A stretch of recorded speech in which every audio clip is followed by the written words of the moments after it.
रुक करते हैं इस समय साडे नाल कांग्रेस के बुलारे जुड़ रहे हैं सीनियर लीडर अर्शप्रीत खडियाल जी। अर्शप्रीत जी, बिक्रम मजीठिया ने रुख कर लिया अदालत का ते इल्जाम लगाए गए ने इस पटीशन के जरिए कि कांग्रेस बदलाखोरी कर रही है, सियासत तो प्रेरित यह मामला है।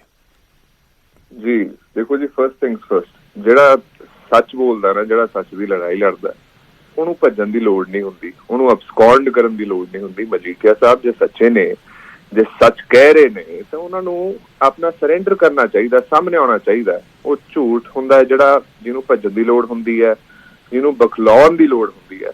ਦੂਜੀ ਗੱਲ ਇਹ ਹੈ ਕਿ ਜਿਹੜੀ ਇਹਨਾਂ ਨੇ ਅਰਜ਼ੀ ਲਾਈ ਹੈ, ਤੁਸੀਂ ਦੇਖੋ ਮਜੀਠੀਆ ਸਾਹਿਬ ਸਰੈਂਡਰ ਕਰਕੇ ਵੀ ਲਾ ਸਕਦੇ ਸੀਗੇ, but despite that he is underground.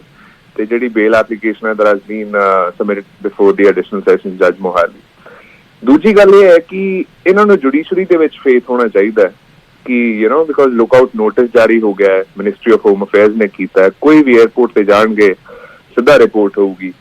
ਤੇ ਜਿਹੜੀ ਗਵਰਨਮੈਂਟ ਤੇ ਪੁਲਿਸ ਹੈ, ਮੈਂ ਇੱਕ ਚੀਜ਼ ਮੇਕ ਸ਼ੋਰ ਕਰਦਾ ਕਿ ਜਿਹੜੇ ਦਰਸ਼ਕ ਹੈ ਉਹ ਸਮਝਣ ਕਿ 에ਅਰ ਟਾਈਟ ਇਨਵੈਸਟੀਗੇਸ਼ਨ ਕੀਤੀ ਗਈ ਹੈ ਬਾय ਦ ਪੰਜਾਬ ਪੁਲਿਸ। ਤੇ ਮੇਕ ਸ਼ੋਰ ਕੀਤਾ ਗਿਆ ਕਿ ਸਟਰੋਂਗ ਤੋਂ ਸਟਰੋਂਗ ਜਿਹੜਾ ਐਵੀਡੈਂਸ ਹੈ, ਵਧੀਆ ਤੋਂ ਵਧੀਆ ਜਿਹੜੇ ਵਿਟਨੈਸਿਸ ਹੈ, ਕ੍ਰੈਡੀਬਲ ਵਿਟਨੈਸਿਸ ਜਿਨ੍ਹਾਂ ਨੇ ਸਭ ਦੇਖਿਆ ਸੁਣਿਆ, ਪੁਖਤਾ ਸਬੂਤ ਜਿਹਨੂੰ ਕਹਿੰਦੇ ਆ ਕਿ ਅੱਛੀ 에ਅਰ ਟਾਈਟ ਪ੍ਰੂਵ ਕੀਤੀ ਗਈ ਹੈ, ਇਨਵੈਸਟੀਗੇਸ਼ਨ ਕੀਤੀ ਗਈ ਹੈ। ਤੇ we will leave no stone unturned to make sure ਕਿ ਪੰਜਾਬ ਦਾ ਬਣਦਾ ਇਨਸਾਫ ਮਿਲੇ।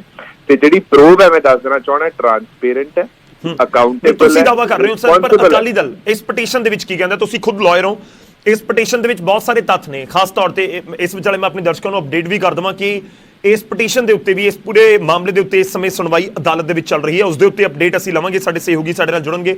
ਪਰ ਖਡਿਆਲ ਸਾਹਿਬ, ਇੱਕ ਸਵਾਲ ਹੈ, ਚਟੋਪਾਧਿਆਏ ਦੀ ਨਿਯੁਕਤੀ ਨੂੰ ਲੈ ਕੇ ਵੀ ਸਵਾਲ ਹੈ। ਉਹਨਾਂ ਦੀ ਨਿਯੁਕਤੀ ਹੁੰਦੀ ਹੈ, ਡੀਜੀਪੀ ਦਾ ਕਾਰਜਭਾਰ ਉਹਨਾਂ ਨੂੰ ਸੌਂਪਿਆ ਜਾਂਦਾ ਹੈ, ਅਗਲੇ ਕੁਝ ਦਿਨਾਂ ਦੇ ਵਿੱਚ FIR ਹੋ ਜਾਂਦੀ ਹੈ। ਇਸ ਪਟੀਸ਼ਨ ਦੇ ਵਿੱਚ ਜ਼ਿਕਰ ਕੀਤਾ ਹੈ ਬਿਕਰਮ ਮਜੀਠੀਆ ਹੋਰਾਂ ਦੇ ਵਕੀਲਾਂ ਦੇ ਵੱਲੋਂ ਕਿ 2003 ਦੇ ਵਿੱਚ ਜਿਹੜੀ ਜਾਂਚ ਹੋਈ ਉਸ ਨੂੰ ਚਟੋਪਾਧਿਆਏ ਨੇ ਕੀਤਾ। ਬਾਦਲ ਪਰਿਵਾਰ ਦੇ ਖਿਲਾਫ, ਅਕਾਲੀ ਦਲ ਦੇ ਖਿਲਾਫ ਪੁਰਾਣੀ ਰੰਜਿਸ਼ ਰੱਖਦੇ ਨੇ ਚਟੋਪਾਧਿਆਏ, ਇਸ ਕਰਕੇ ਉਹਨਾਂ ਨੂੰ ਕੁਰਸੀ ਵੀ ਸੌਂਪੀ ਗਈ ਤੇ ਹੁਣ ਐਕਸ਼ਨ ਵੀ ਹੋ ਰਿਹਾ ਹੈ। ਦੇਖੋ, ਇਹ ਕਹਿਣਾ ਬਹੁਤ ਗਲਤ ਹੈ, ਬੇਸਲੈਸ ਹੈ। ਤੇ ਦੂਜੀ ਗੱਲ, ਜਿਹੜੀ ਕੋਰਟ ਦਾ ਮਾਮਲਾ ਹੈ, ਉਹ ਮਾਮਲਾ ਸਬ ਜੁਡਿਸ ਹੈ। ਜਿਹੜਾ ਮਾਮਲਾ ਸਬ ਜੁਡਿਸ ਹੁੰਦਾ ਹੈ, one should not comment on it because ਉਹ ਅਫੈਕਟ ਹੁੰਦਾ ਟ੍ਰਾਇਲ ਬਾय ਮੀਡੀਆ ਹੋਵੇ ਜਾਂ ਫਿਰ ਉੱਤੇ ਕਮੈਂਟਰੀ ਹੋਵੇ ਤਾਂ it can affect the trial. So ਮੈਂ ਜ਼ਿਆਦਾ ਡੈਪਥ ਦੇ ਵਿੱਚ ਨਹੀਂ ਜਾਊਂਗਾ, ਬਟ ਪ੍ਰਾਈਮਾ ਫੇਸੀ ਓਵਰਲੁੱਕ ਮੈਂ ਤੁਹਾਨੂੰ ਇੱਕ ਚੀਜ਼ ਦੱਸ ਦੇਣਾ ਕਿ ਚਟੋਪਾਧਿਆਏ ਸਾਹਿਬ is a very honest officer, credible officer ਨੇ, ਬੇਦਾਗ ਛਵੀ ਹੈ। ਤੇ ਜਿਹੜੇ ਕਹਿ ਰਹੇ ਕਿ ਆਫਿਸਰਸ ਨੂੰ ਪ੍ਰੈਸ਼ਰਾਈਜ਼ ਕੀਤਾ ਗਿਆ, ਕੀਤਾ ਗਿਆ, ਮੈਂ ਇੱਕ ਸਿੰਪਲ ਸਵਾਲ ਪੁੱਛਦਾ ਵੀ ਉਹ ਕਿਹੜਾ ਲੀਡਰ ਹੈ ਜਿਹੜਾ ਕਹਿੰਦਾ ਹੁੰਦਾ ਕਿ ਮੈਂ ਲਾਲ ਡੈਰੀ 'ਚ ਨਾਮ ਲਿਖ ਲਿਆ, ਮੈਂ ਪੀਲੀ ਡੈਰੀ 'ਚ ਨਾਮ ਲਿਖ ਲਿਆ। ਸੋ ਕਿਸੇ ਹੋਰ ਲੀਡਰ ਦੀ ਆਦਤ ਹੈ ਥ੍ਰੈਟ ਕਰਨ ਦੀ, ਡਰਾਉਣ ਦੀ। ਕਾਂਗਰਸ ਪਾਰਟੀ ਦੀ ਉਹ ਆਦਤ ਨਹੀਂ ਹੈ। ਤੇ ਬੈਕ ਇਨ ਦ ਡੇ ਪੋਲੀਟੀਕਲ ਵੈਂਡੇਟਾ ਅਸੀਂ ਨਹੀਂ, ਅਕਾਲੀ ਦਲ ਕਰਦਾ ਰਿਹਾ ਜਦੋਂ ਗੈਨੀ ਜੈਲ ਸਿੰਘ ਸਾਹਿਬ ਦੇ ਖਿਲਾਫ ਕਨਸਪੀਰੇਸੀ ਰਚੀ ਗਈ ਸੀਗੀ, which is a matter of fact. ਜਿਹੜੀ ਇਹ ਸਾਡੇ ਤੇ ਇਲਜ਼ਾਮਾਤ ਲਾ ਰਹੇ ਆ ਉਹ ਬੇਬੁਨਿਆਦ ਹੈ, ਬੇਸਲੈਸ ਹੈ। ਉਹ ਕਹਿੰਦੇ ਨਾ ਕਿ ਮਜੀਠੀਆ ਸਾਹਿਬ ਨੇ ਪਹਿਲਾਂ ਹੀ ਹਾਈ ਕੋਰਟ ਵੀ ਚਲੇ ਗਏ ਸੀਗੇ, ਪਾਰਟੀ ਵੀ ਬਣ ਗਈ ਸੀ, ਪ੍ਰੈਸ ਕਾਨਫਰੰਸਿਸ ਹੋਣ ਲੱਗ ਗਿਆ ਸੀਗੀਆਂ, ਰੌਲਾ ਪਾਉਣ ਲੱਗ ਗਏ ਸੀਗੀ, ਇੰਨੀ ਬੌਖਲਾਹਟ ਕਿਉਂ? ਤਾਂ ਮੈਂ ਸਿਰਫ ਇਹੀ ਚੀਜ਼ ਕਹੂੰਗੀ, have faith in the judiciary. Court ਦੇ ਵਿੱਚ ਫੇਥ ਰੱਖੋ, ਸਰੈਂਡਰ ਕਰੋ। ਯੂ ਡੋਨਟ ਹੈਵ ਟੂ ਅਬਸਕੌਂਡ, ਤੁਹਾਨੂੰ ਭੱਜਣ ਦੀ ਲੋੜ ਨਹੀਂ ਹੈ। ਤੇ ਸਾਹਮਣੇ ਆਓ, ਸਰੈਂਡਰ ਕਰੋ ਤੇ ਜਿਹੜਾ ਪੰਜਾਬ ਦਾ ਬਣਦਾ ਇਨਸਾਫ ਹੈ ਉਹਦੇ ਵਿੱਚ ਤੁਹਾਨੂੰ ਹੈਲਪ ਕਰਨੀ ਚਾਹੀਦੀ ਹੈ, ਨਾ ਕਿ ਭੱਜਣਾ ਚਾਹੀਦਾ। ਚਲੋ ਸ਼ੁਕਰੀਆ ਅਰਸ਼ ਜੀ, ਧੰਨਵਾਦ ਸਾਡੇ ਨਾਲ ਜੁੜਨ ਦੇ ਲਈ, ਇਸ ਪੂਰੀ ਗੱਲਬਾਤ ਦੇ ਲਈ। ਤਾਂ ਮਜੀਠੀਆ ਨੇ ਕੋਰਟ ਦਾ ਰੁਖ ਕਰ ਲਿਆ, ਅਦਾਲਤ ਦੇ ਵਿੱਚ ਕੀ ਕੁਝ ਹੁੰਦਾ ਉਸ ਦੇ ਉੱਤੇ ਸਭ ਦੀ ਨਜ਼ਰ ਇਸ ਸਮੇਂ ਜ਼ਰੂਰ ਹੈ। ਇਲੈਕਸ਼ਨ ਦੇ ਇਸ ਦੌਰ ਦੇ ਵਿੱਚ ਅਕਾਲੀ ਦਲ ਦੇ ਸੀਨੀਅਰ ਲੀਡਰ ਬਿਕਰਮ ਮਜੀਠੀਆ ਦੇ ਖਿਲਾਫ FIR ਦਰਜ ਹੁੰਦੀ ਹੈ, ਗ੍ਰਿਫਤਾਰੀ ਦੀ ਤਲਵਾਰ ਲਟਕ ਰਹੀ ਹੈ। ਗ੍ਰਹਿ ਮੰਤਰੀ ਖੁਦ ਆ ਕੇ ਕਹਿੰਦੇ ਨੇ ਇਸ ਪੂਰੇ ਮਾਮਲੇ ਦੇ ਵਿੱਚ ਕਿ ਗ੍ਰਿਫਤਾਰੀ ਹੋਏਗੀ, SIT ਬਣਾਈ ਗਈ ਹੈ। ਤੇ ਦੂਜੇ ਪਾਸੇ ਜਾਣਕਾਰੀ ਇਹ ਵੀ ਆਈ ਕਿ SIT ਛਾਪੇ ਮਾਰ ਰਹੀ ਹੈ। ਪਰ ਹੁਣ ਬਿਕਰਮ ਮਜੀਠੀਆ ਦੀ ਫਾਈਲ ਲੈ ਕੇ ਪਹੁੰਚ ਗਏ ਨੇ ਵਕੀਲ ਉਹਨਾਂ ਦੇ ਅਦਾਲਤ, ਤੇ ਅਦਾਲਤ ਦੇ ਵਿੱਚ ਜਾ ਕੇ ਅਗਾਊਂ ਜ਼ਮਾਨਤ ਦੀ ਅਰਜ਼ੀ ਪਾਈ ਗਈ ਹੈ। ਕੀ ਬੇਸ ਬਣਾਇਆ ਗਿਆ ਉਹ ਵੀ ਕੀ ਕਰਕੇ ਤੁਹਾਨੂੰ ਦੱਸ ਰਹੇ ਹਾਂ ਕਿ ਅਰਜ਼ੀ ਕੀ ਕਹਿੰਦੀ ਹੈ।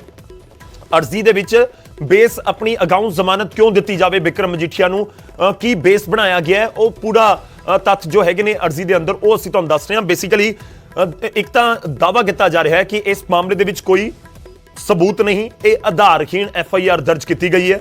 ਤੇ ਉਸ ਦੇ ਨਾਲ ਕਿਉਂਕਿ ਵੱਡੇ ਸਿਆਸੀ ਲੀਡਰ ਨੇ ਬਿਕਰਮ ਮਜੀਠੀਆ, ਅਕਾਲੀ ਦਲ ਦਾ ਵੱਡਾ ਚਿਹਰਾ ਨੇ, ਤਾਂ ਉਹ ਵੀ ਜ਼ਰੂਰ ਇੱਕ ਦਾਅਵਾ ਕੀਤਾ ਜਾ ਰਿਹਾ ਹੈ ਕਿ ਇਹ ਸਿਆਸਤ ਤੋਂ ਪ੍ਰੇਰਿਤ ਹੈ, ਇਹ ਇੱਕ ਚੋਣ ਸਟੰਟ ਹੈ। ਡੀਜੀਪੀ ਚਟੋਪਾਧਿਆਏ ਦੇ ਖਿਲਾਫ ਵੀ ਇਸ ਪਟੀਸ਼ਨ ਦੇ ਵਿੱਚ ਜ਼ਿਕਰ ਕੀਤਾ ਗਿਆ ਹੈ ਕਿ ਉਹਨਾਂ ਦੀ ਪੁਰਾਣੀ ਰੰਜਿਸ਼ ਹੈ ਅਕਾਲੀ ਦਲ ਦੇ ਨਾਲ। 2003 ਦੇ ਵਿੱਚ ਸੀਨੀਅਰ ਬਾਦਲ ਦੇ ਖਿਲਾਫ ਝੂਠੇ ਕੇਸ ਦੀ ਜਾਂਚ ਕੀਤੀ ਸੀ ਚਟੋਪਾਧਿਆਏ ਨੇ, ਬੇਬੁਨਿਆਦ ਕੇਸ ਬਣਾ ਦਿੱਤਾ ਸੀ। ਤੇ ਬੇਬੁਨਿਆਦ ਸੀ ਕੇਸ, ਇਸ ਕਰਕੇ ਫਿਰ ਬਾਅਦ ਦੇ ਵਿੱਚ ਬਾਦਲ ਛੁੱਟ ਗਏ ਸਨ। 2002 ਤੋਂ 2007 ਤੱਕ ਕਾਂਗਰਸ ਦੀ ਸਰਕਾਰ ਸੀ। ਸਾਡੇ ਦਰਸ਼ਕਾਂ ਨੂੰ ਯਾਦ ਹੋਏਗਾ ਉਸ ਸਮੇਂ ਕੈਪਟਨ ਅਮਰਿੰਦਰ ਸਿੰਘ ਮੁੱਖ ਮੰਤਰੀ ਸਨ 2002 ਤੋਂ 2007 ਤੱਕ।